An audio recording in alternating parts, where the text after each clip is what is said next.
part of this evening's 2015 Fellows Commencement Ceremony. I also want to thank the past Health Equity Superstars Award recipients for the nomination to become one of this year's award recipients. I am truly honored to have been selected to be one of the shining stars tonight.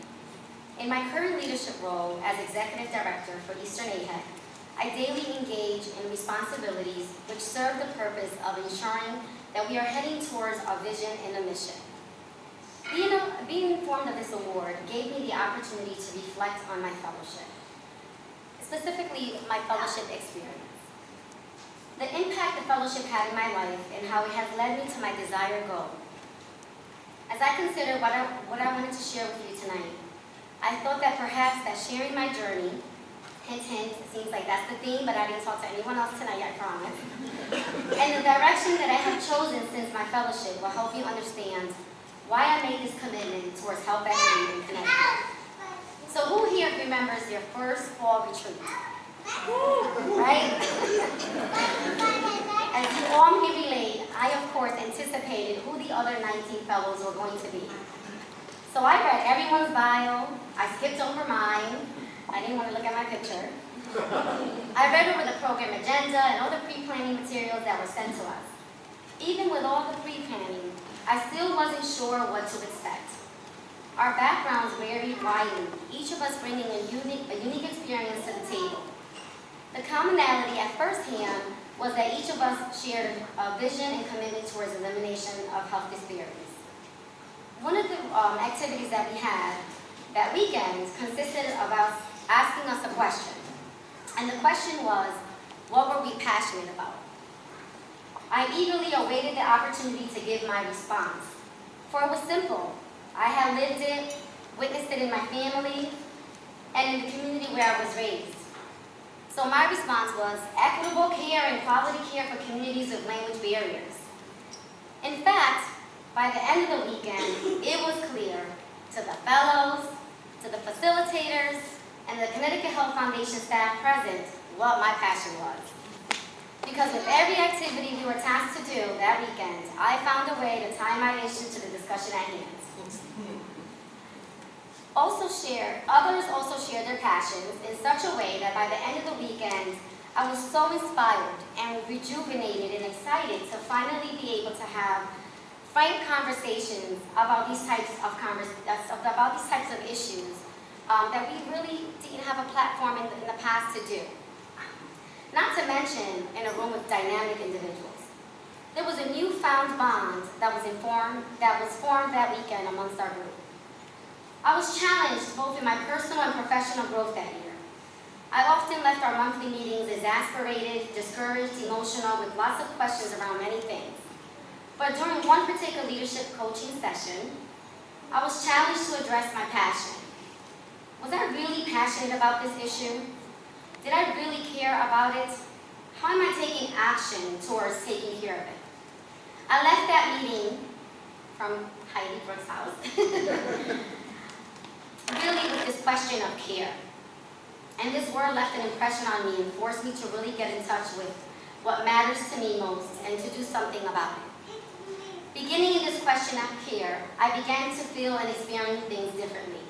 I really had to begin to start digging deep and start to consider what really mattered to me most, where I wanted to spend my time and energy, and it became clear. So that year, I had to make significant changes. With support of Eastern AHEC's prior leadership, I launched the first medical interpreter training program in the state, a training program that would be offered statewide to bilingual healthcare professionals to obtain skills to provide support to patients that experience language barriers. I developed workshop presentations on patient-centered communication. I joined national associations. I literally immersed myself into this field. Like that wasn't enough, I began to pursue a personal goal and started my graduate studies. And somehow still found time to manage my personal life. So of course, as you can imagine, I had a lot on my plate.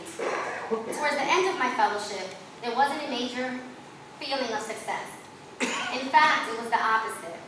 I was left to reflect on the question, how effective could I be as a leader, given that I had that much going on?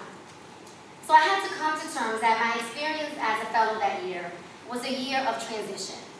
A year I had acquired knowledge and skills like many of you have this past year, with instrumental growth towards my personal and professional growth. But 2008 was my year of transition towards the path that I desired to take so that long term I could be effective to the work that I have committed to do. The fellowship program changed my perspective. My perspective on the choices I have made, the commitment that I need to make, and the impact I anticipated to accomplish because I've done some stuff. The question of passion has taken me in a totally different direction on how I navigate my work. It influenced how I make my commitment to others.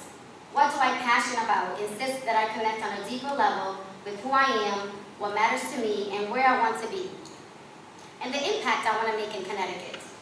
My passion has evolved with a vision much greater than I could have imagined.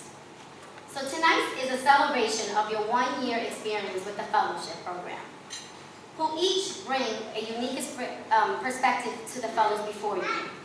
While I haven't had the chance to meet all of you, please know that I consider each of you as an ally to join forces and fight this war on health inequities in our state.